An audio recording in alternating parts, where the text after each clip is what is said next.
Hello everyone, this is Davinci Resolve channel, and today I'm gonna show you how to change text path in Davinci Resolve. So, let's dive in.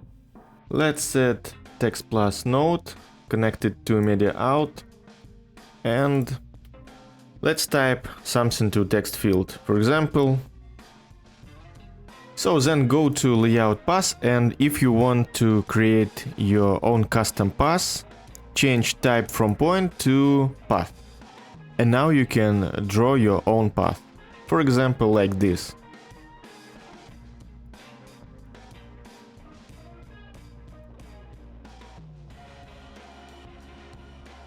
And now you have property position path, and you can change position of your text. Of course, you can even animate it.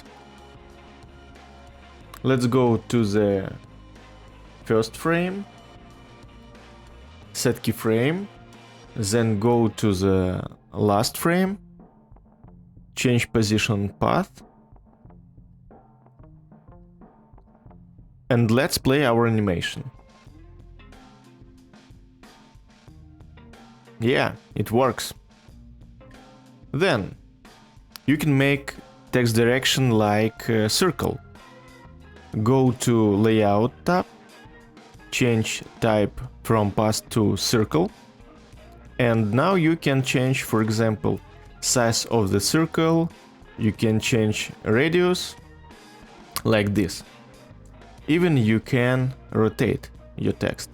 So if you want to make your text will be on the bottom, you have to go to transform tab, change transform from characters to lines, and change the axis to 180 degree.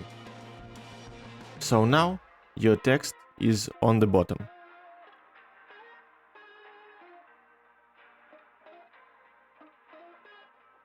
So I hope this video was useful for you. Thank you for watching. Bye bye.